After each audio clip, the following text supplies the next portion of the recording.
febrero, fiesta de la presentación de Jesús en el templo del año pasado, una imagen pequeñita, 43 centímetros apenas. Miren, no sé si alcanzan a verla desde acá. Es una imagen bastante conocida, ha dado la vuelta al mundo en 3 días. Lloro sangre. Ha llorado sangre 14 veces, la última de las cuales en manos de mi propio obispo. Y esta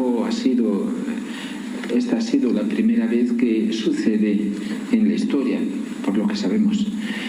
Él me ha encargado hace 10 días. Me ha dicho: donde quiera que vayas, te pido que hables siempre de la Madonnina, como decimos nosotros allá, de la Santísima Virgen, de este llanto suyo de sangre. El llanto de sangre ha tenido lugar en muchos otros lugares en estos últimos años. El padre sabe muy bien, porque además he visto que él ha hecho algún librito. Ha llorado en Japón, en Akita, en Nayu, en Corea, tantos otros sitios. A Teresa Musco, una grande mística estigmatizada italiana, cantidad de imágenes. Ahora he visto en América otras imágenes que igualmente. Pero este caso sucedido en Civitavecchia, a las puertas de Roma, a 70 kilómetros del Vaticano, prácticamente bajo la ventana del Santo Padre, tiene un significado, una serie de significados muy particulares.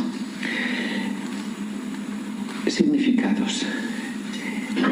Bueno, noté en primer lugar que fue como respuesta a la consagración que hicimos de la parroquia y de las familias a la Santísima Virgen, la fiesta de la Medalla Milagrosa del año 94. Era el 27 de noviembre del 94. Hicimos la consagración, entregué a todos la Medalla Milagrosa, hicimos una oración que al final, después de la comunión, todos firmaron. Recogí unas 130 firmas que coloqué en el sagrario con nuestro Señor para que Él se hiciera el garante y el custodio de este compromiso. Apenas 2 meses después empezó este signo tan dramático, tan elocuente. Lo considero una respuesta, ciertamente, del cielo. Sucedió en casa de una familia, yo considero la más pequeña de la parroquia, pequeña en el sentido de pequeñez humana, en la parroquia más pequeña de la diócesis más pequeña de Italia. Pequeña, si no por extensión, al menos por número de habitantes. Y una pequeña imagen de María, que para poder verla había que arrodillarse, incluso para verla mejor había que poner casi la cabeza en el suelo y mirar hacia arriba. Era un significado especial de invitación a la pequeñez, a esa pequeñez que tanto falta en el mundo. Este siglo pasará a la historia, será famoso por la locura de la soberbia. Hay muchos otros significados implícitos, un mensaje sin palabras. Cuando una madre llora, después de haber hablado tanto, creo que está diciendo lo máximo que puede decir. Y este llanto es una súplica como diciendo: hijos míos, ahora soy yo quien os está pidiendo, enjugadme el llanto. No son los científicos los que pueden borrar ese llanto, aunque materialmente lo hayan borrado en su mayor parte por tantos análisis como le han hecho, para no saber al final casi ninguna conclusión después de casi 2 años. No es la ciencia la que puede hurgar en un misterio de amor y de dolor. Ese llanto puede ser solamente enjugado por el amor y el cambio de corazón de los hijos. Cierto que da que pensar que se trate de lágrimas de sangre, un pensamiento que podría ser legítimo, aunque yo no quisiera insistir sobre ello, sería este. Esas lágrimas nos están diciendo que ella ha tomado las lágrimas que nosotros hubiéramos tenido que derramar, las ha tomado ella para evitarlas a nosotros, pero que si no hacemos nada por enjugarlas, tal vez un día nos toque ver esas lágrimas en nuestra propia cara. Son cosas que, bueno, yo abiertamente dije y ahora repito. Hay más. ¿Cuándo tuvo lugar esto? Tuvo lugar el 2 de febrero. El 2 de febrero, saben, es la fiesta que popularmente se dice de la Candelaria, la fiesta de la presentación de Jesús en el templo. Y la presentación de Jesús en el templo obedecía a la ley vigente en aquel tiempo de que los niños primogénitos varones tenían que ser presentados en el templo a Dios como propiedad de Dios y ser rescatados, ofreciendo por ellos el sacrificio de un cordero o de 2 palomitas, si la familia era pobre. La Sagrada Familia ofreció 2 palomitas precisamente como símbolo de Jesús y María, los 2 inocentes que habían de rescatarnos. Pero ¿por qué se hacía eso? Se hacía en recuerdo y en conmemoración de la liberación de Israel de Egipto cuando eran esclavos. La noche de la liberación, los israelitas sacrificaron el cordero la primera vez y con su sangre pintaron las puertas de las casas, de manera que cuando el ángel exterminador pasó a continuación exterminando a los primogénitos, en las casas donde estaba la sangre del cordero no entró. Hizo justicia, es decir, hizo un juicio de separación. Los que eran propiedad de Dios y los que eran extraños y enemigos de Dios. Esto nos hace pensar que a partir de, pues yo digo así, simplemente a partir del 2 de febrero del año pasado, en alguna forma se nos invita a pintar las puertas de nuestra vida, no digo de nuestra casa, sí de nuestra vida, con la sangre del Cordero, porque se acerca nuestra liberación, pero se acerca también el ángel exterminador. Esta estatua, ya saben que procede de Medjugorje. Tal vez algunos de ustedes o muchos de ustedes hayan estado en este lugar mariano, un lugar de gracia muy importante. Medjugorje es una aparición que actualmente son ya más de 15 años, que día tras día continúa regularmente con un ritmo continuo. Cada mes la Santísima Virgen da el 25 de cada mes un mensaje a la parroquia y al mundo, etc. Ya conocen probablemente toda esta historia, pero lo curioso es que dijo que esta manifestación mariana sería la última en el sentido de que cuando se cumplan los secretos confiados a los videntes, pues el mundo cambiará radicalmente, como antes de que hubiera el pecado, incluso. Eso es una afirmación muy fuerte. La última aparición mariana pública de la historia, y no por nada, el título de Reina de la Paz que ella se ha dado es el último título de las letanías del Rosario.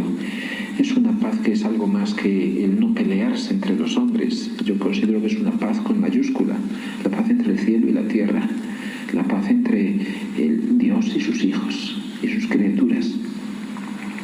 Pues esta imagen que yo compré hace 2 años en Medjugorje para regalarla a una familia es reproducción de la que está fuera de la iglesia de Medjugorje, que es la Reina de la Paz. Si hubiera llorado lágrimas normales, probablemente nadie se hubiera dado cuenta. Lloró ya lágrimas de sangre y entonces fue realmente espectacular. Esta imagen en Medjugorje es la Reina de la Paz. Habiendo llorado lágrimas de sangre, ¿qué cosa podrá decirnos? ¿Qué título podrá tener? Allá, pues, sin pensarlo mucho,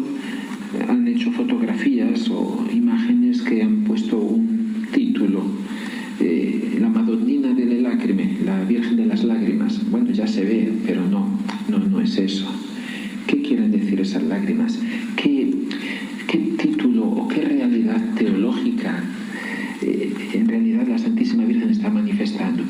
Son lágrimas de sangre, y esa sangre es de la pasión de entonces, de hace 2000 años, sangre que nuestro Señor derramó y ella compartió, lágrimas y sangre de nuestra redención, de la redención de los hombres de ahora, también de la nuestra. Lloró entonces por motivos de ahora y nos lo hace ver ahora, nos lo presenta ahora, en nuestro tiempo. Ella es María en la pasión, ella es la corredentora.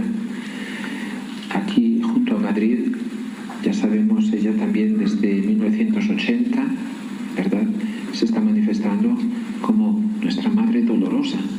Es siempre el misterio de la pasión y de la pasión vivida por María, y dentro de poco vivida por la Iglesia. Ya desde que empezó su ciclo mariano de preparación a la gran cita con el Señor, al gran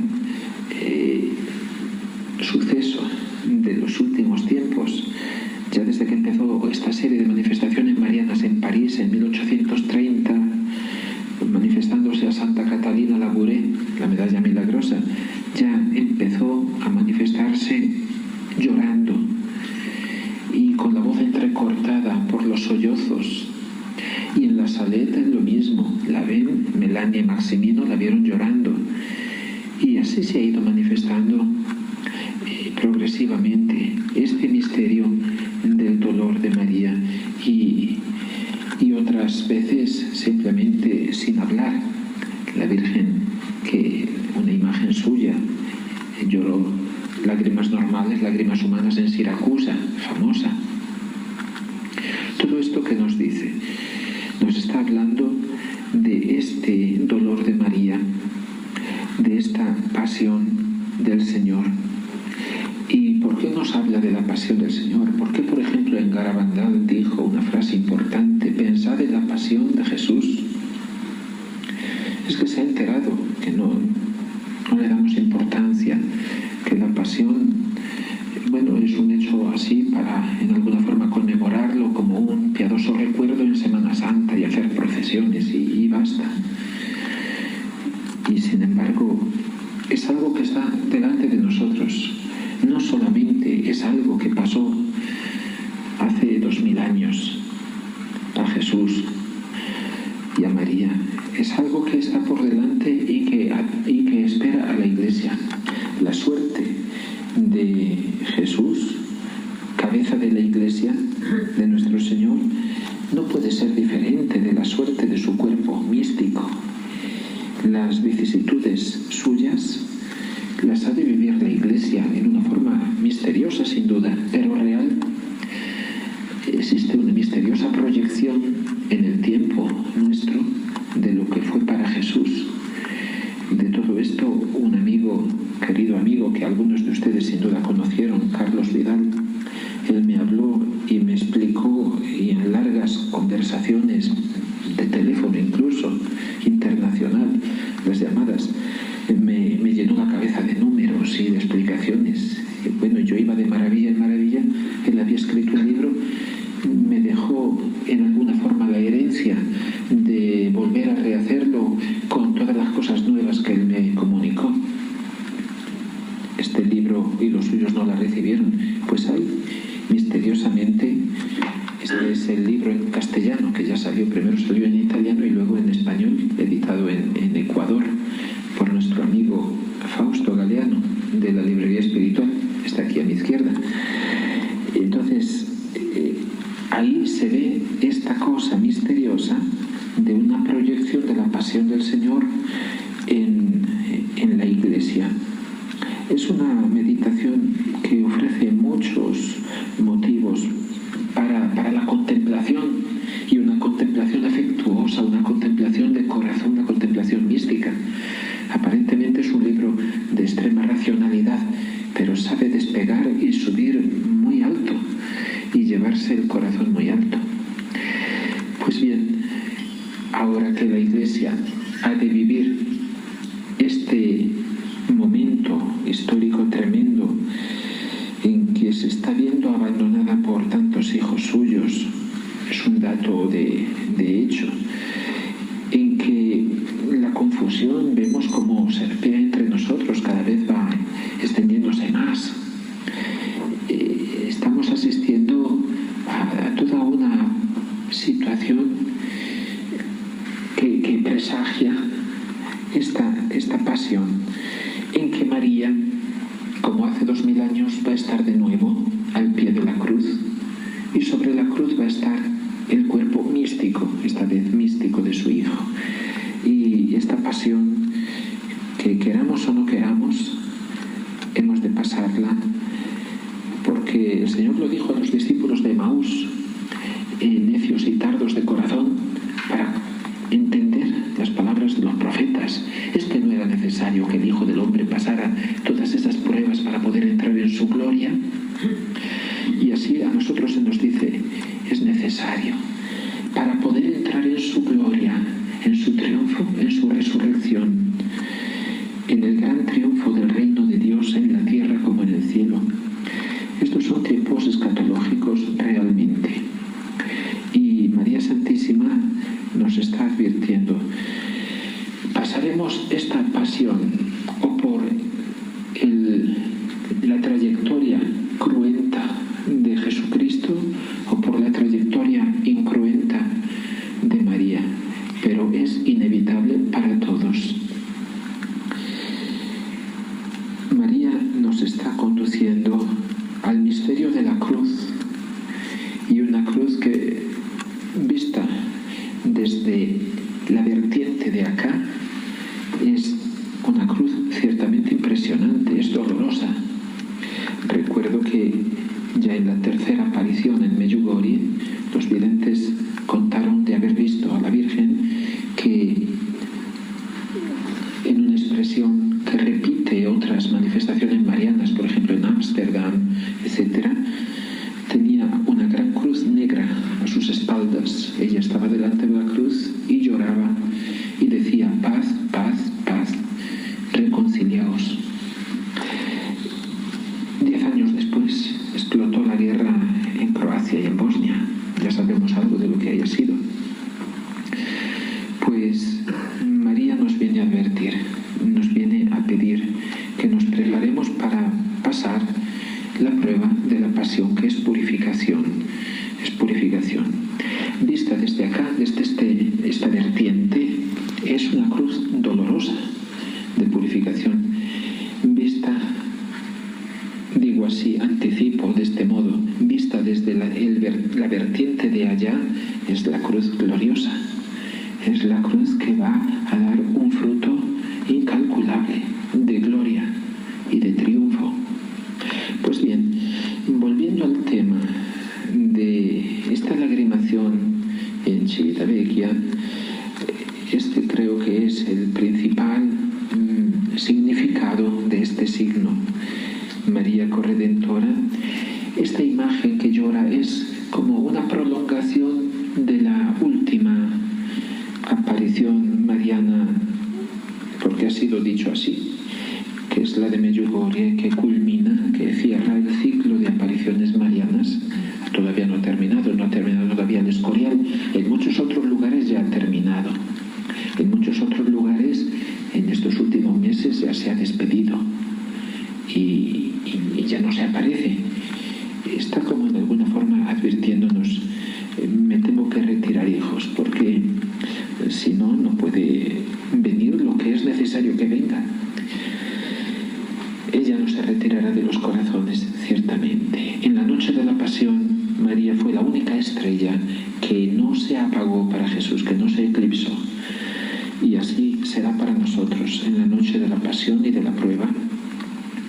De cualquier modo que ésta sea, María va a quedar dentro de los corazones de sus hijos para ser su estrella y su luz y su consolación. Lo mismo que fue para su Hijo. María va a estar ahora al pie de la cruz para recibir, en cierto modo,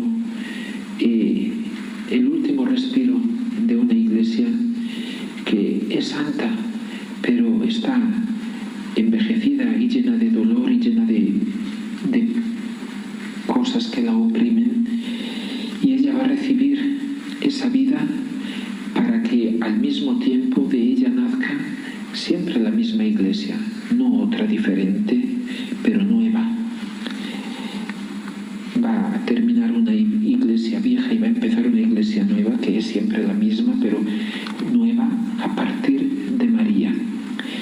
Esa iglesia nueva es el templo de luz que ella viene pidiendo desde hace ya tanto tiempo. Pidió un templo de luz, un templo.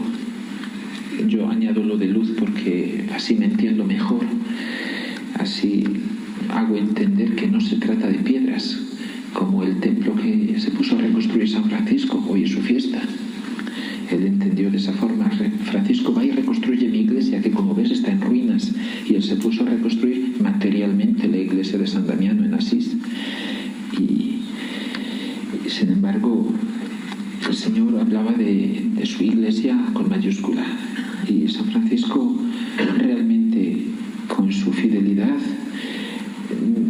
emprendió el trabajo de reconstrucción en un momento que la iglesia humanamente, materialmente, estaba mejor que nunca, pero espiritualmente estaba muy mal. Y sin embargo San Francisco empezó una obra muy seria de reconstrucción. Pues ese mismo tema lo encontramos en Guadalupe, la aparición de la Santísima Virgen de Guadalupe en México, y ahí pidió ella también que se le construyera el templo, y claro, le hicieron lógicamente un templo material, que últimamente, hace pocos años, ha sido construido otro nuevo templo muy moderno, muy bonito, al lado del viejo templo. Es todo un símbolo. Y de ese mismo templo habló a Bernadette en Lourdes y en tantos otros lugares. Ella, cuando le preguntaron en Medjugorje: madre querida, ¿quieres que te construyamos un santuario? Ella respondió: ya hay muchos en el mundo y están vacíos. Para decir, lo que yo quiero no es un templo de piedra que se puede construir, se puede destruir y reconstruir. Lo que yo quiero es un templo viviente, el templo formado por mis hijos, mi iglesia, en la que yo pueda ser la madre, en la que todos mis hijos me hagan sentir que soy madre y yo les haga sentir que son mi hijo. Pues esta manifestación de Medjugorje, que, como digo, completa un ciclo mariano, tiene como una ramificación muy especial, como un brote, un retoño, que ha sido esta imagen pequeñita que en Civitavecchia lloró sangre. Y por lo tanto, por este lado, esta imagen y esta lagrimación representa, en cierto modo, yo así lo interpreto, sin pretensión de enseñar nada a nadie, sino de compartir con todos ustedes. Yo digo estas cosas, estas reflexiones, para que cada uno tome lo que desee, lo que pueda, lo que quiera, sin mayor problema. Creo que culmina todo un ciclo, que es el ciclo de la redención, un ciclo que dura 2000 años y culmina en esta visión de la sangre del Cordero que nos muestra María, que nos habla de la pasión que está delante de nosotros y en la que nosotros vamos a ser testigos también y en cierto modo protagonistas. Por otra parte, mira también hacia adelante. No solamente esta lagrimación mira hacia atrás y está conectada con 20 siglos que culminan, sino que mira hacia adelante. Y esta imagen, así escogida por ella, tiene mucho que ver con la vertiente opuesta, la otra orilla, la orilla de enfrente hacia la que nos dirigimos. Este momento histórico que se acerca, que misteriosamente se le llama fin de los tiempos, que no significa que se van a parar los relojes o que se detiene el calendario, no es eso. Después les digo, probablemente, al menos como yo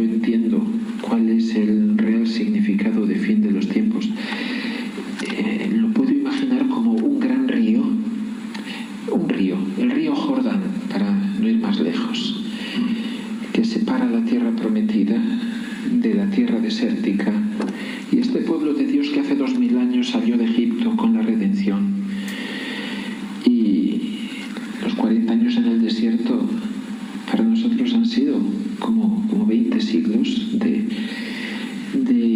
noviazgo con Dios y de tentativos de alianza con Dios por parte suya y de traiciones a Dios por parte nuestra, castigos, perdones, manifestaciones cada vez más apremiantes de su corazón, de sus secretos. Y ahora llegamos como a la orilla del Jordán y ya se entrevé, ya estamos viendo a momentos la orilla de la tierra prometida en la que este pueblo de Dios va a entrar en su descanso, va a entrar en el descanso de ese séptimo día. Lean la carta a los hebreos con esta mentalidad y verán. Vamos a entrar en esta tierra prometida que es el reino de Dios, en la tierra como en el cielo.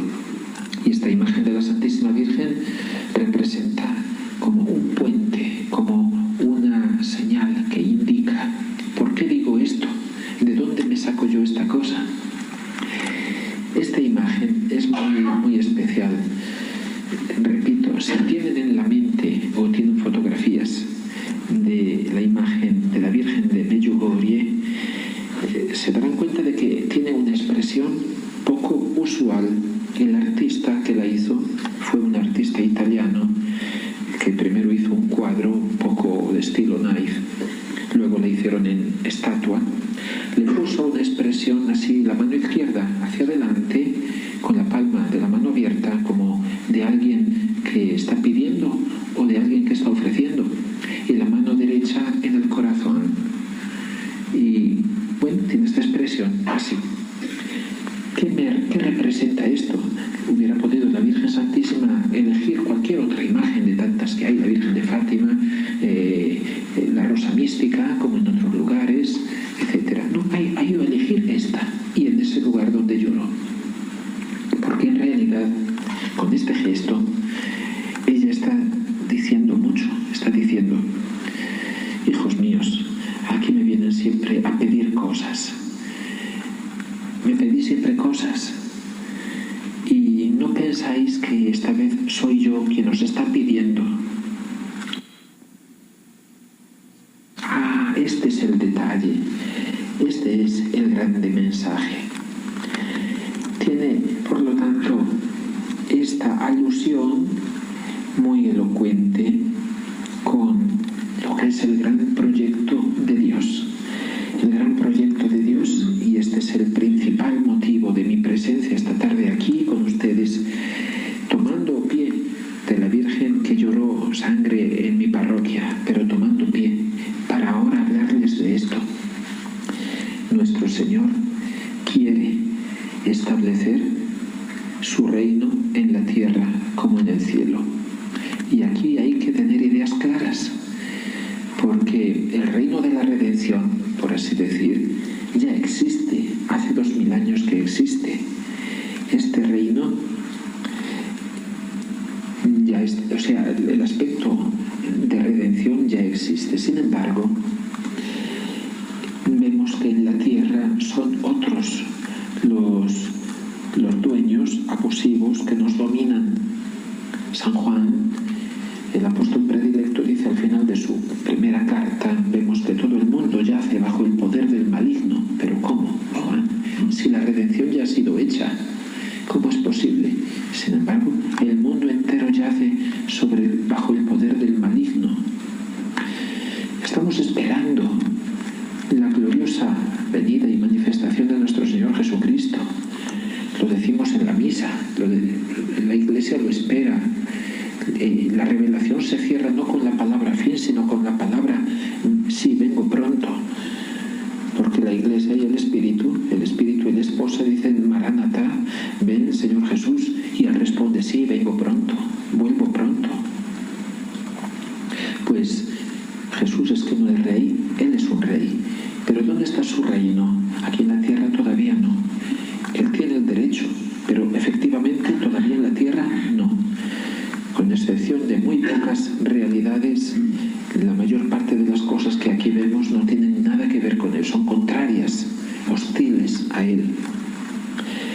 Pues nuestro Señor es ese gran, noble señor de noble estirpe, que él dice en una parábola, Evangelio de San Lucas, que se fue a una tierra muy lejana, se fue el día de la Ascensión, para recibir el título de rey y regresar, dice.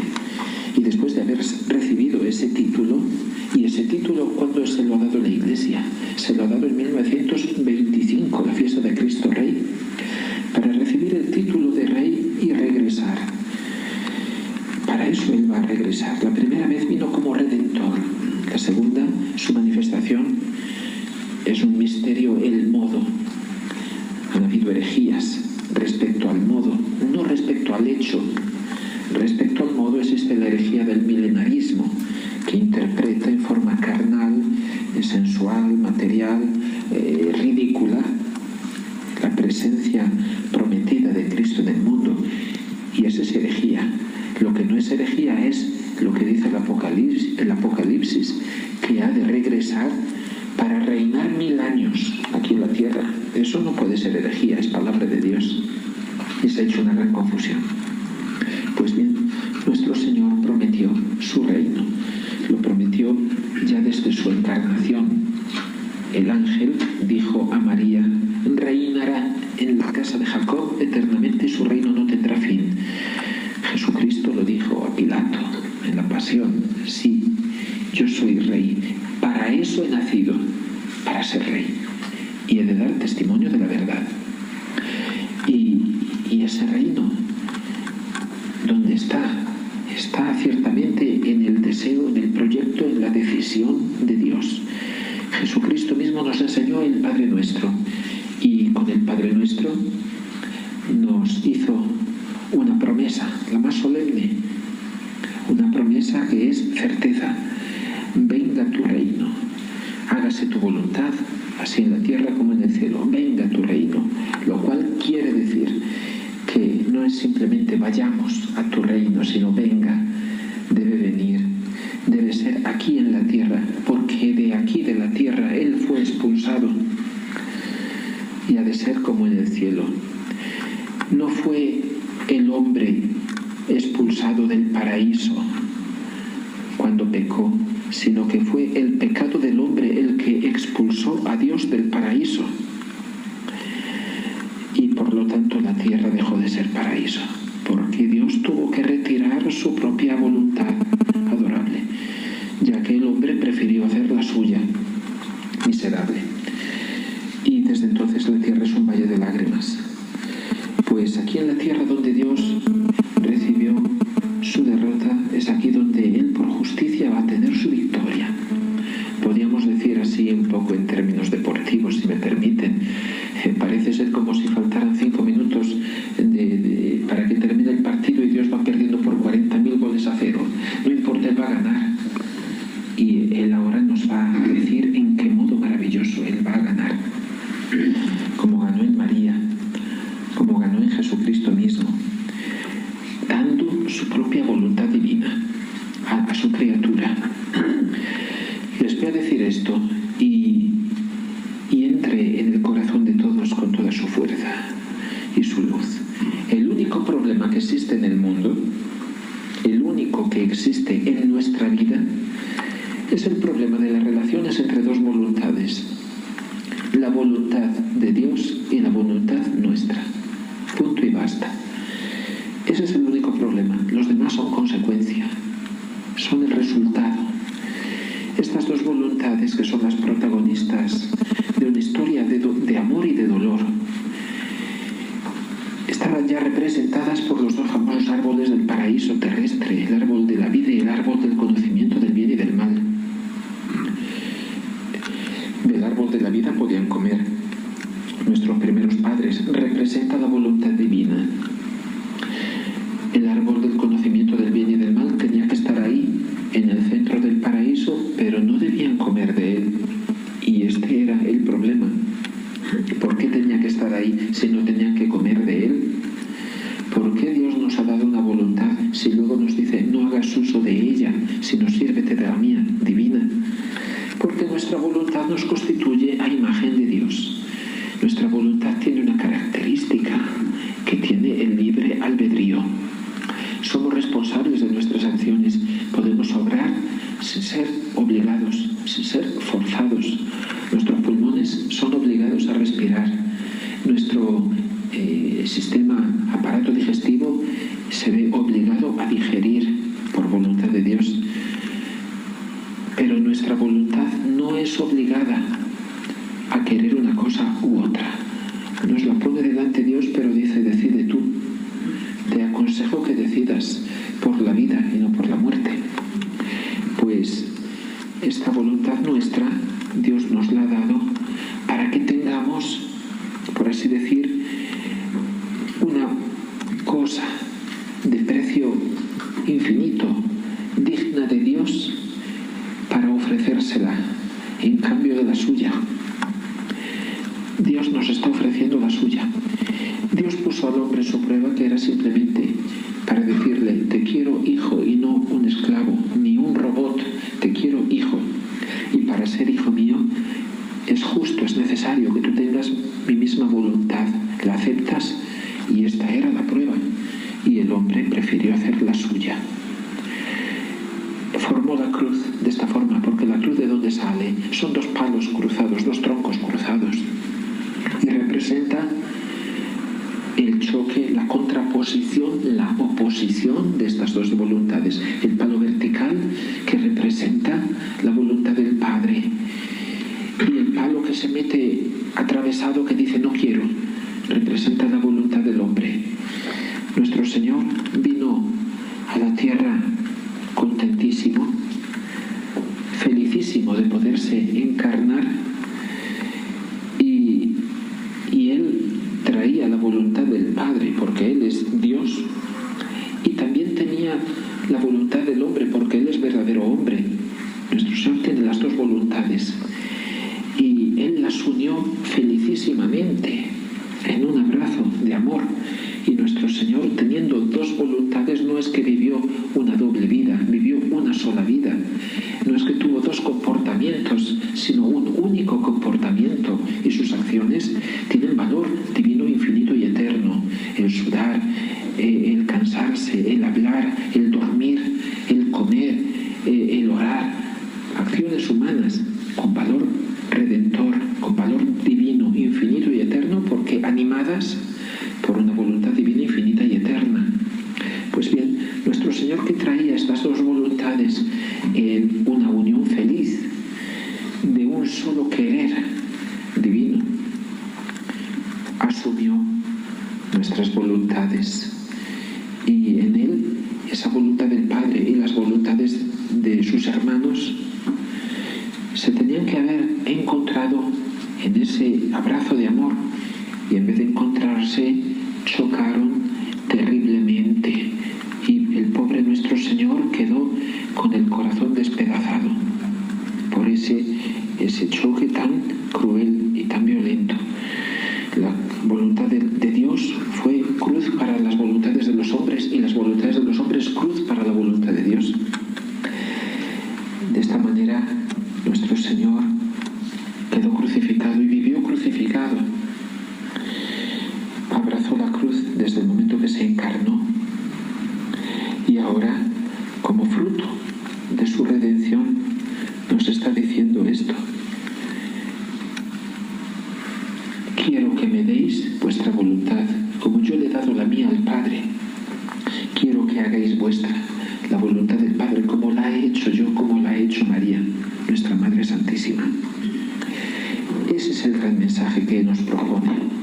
De esta forma es como Él quiere reinar en la tierra como en el cielo. Como en el cielo. En el cielo no hay resignación, en el cielo no hay sumisión. Claro, hay una sumisión en el sentido de que la criatura vive completamente dependiendo de la voluntad de Dios y haciéndola con muchísima alegría y con pleno entusiasmo, porque además la ve clarísima y usa su libertad en el cielo no para dudar si hacerla o no hacerla, sino que la ve tan clara que no queda lugar a la duda. Y la hace, pero la hace no porque se ve obligada, sino porque la desea con toda su alma. Y en el cielo es vida, es vida de todos y es vida para Dios. Como es vida para el Padre, así quiere que sea vida para sus hijos. En concreto, ¿qué hay que hacer? Hay que hacer, bueno, en primer lugar, hay que hacer la voluntad de Dios. Esa es la condición para ser cristianos, para ser hijos de Dios, simplemente para salvarse. Si no hacemos la voluntad de Dios, no nos podemos salvar. Hay que hacerla, cada uno en la medida que la conoce, cada uno en la medida que comprende lo que le pide. Los 10 mandamientos, los deberes de Estado, el que está enfermo como enfermo, el que está sano como sano, el que tiene que ir a trabajar en cuanto que tiene ese deber. Ahí está la voluntad de Dios, la que es madre de familia como madre de familia, no desertando su puesto como madre de familia para ir a hacer otra cosa, etcétera, etcétera. Hacer la voluntad de Dios en lo que sabemos que nos pide, no hacerla en lo que sabemos que no quiere, aceptar lo que dispone en las cosas que permite, vivir tranquilos y confiados, sabiendo que nuestra vida, desde el principio hasta el fin, está en las manos suyas. Y por lo tanto, con ese abandono confiado del niño en los brazos de su madre. Pero al Señor esto todavía le resulta demasiado poco. Él dice por medio del profeta Isaías: es demasiado poco, Israel, que tú seas mi siervo. Para mí es demasiado poco. Yo te quiero constituir luz de las naciones. Él ha tenido relaciones de diferente tipo con los hombres. En el Antiguo Testamento, los justos, los fieles, fueron siervos de Dios y sirvieron a Dios. Pero a Dios, que tiene corazón de Padre y no simplemente de Señor, no le sirven los siervos. ¿Para qué le sirven los siervos? Lo que Él desea, lo que a Él le sirve, es encontrar hijos. Eso es lo que Él va buscando. Jesucristo se encarnó, con la redención nos dio la condición de poder ser hijos. Y entonces, estos hijos de Dios ya lo somos realmente. Lo dice San Juan, ya somos hijos de Dios y lo somos realmente, pero añade, pero todavía no se ha manifestado lo que seremos. Sabemos que cuando Él se manifieste seremos semejantes a Él porque lo veremos como Él es. Tener los mismos sentimientos, la misma actitud, el mismo comportamiento interior de Jesucristo. San Pablo, la carta a los Gálatas, nos dice que mientras que el heredero es menor de edad, no se distingue para nada del siervo, sino que, igual que el siervo, está sujeto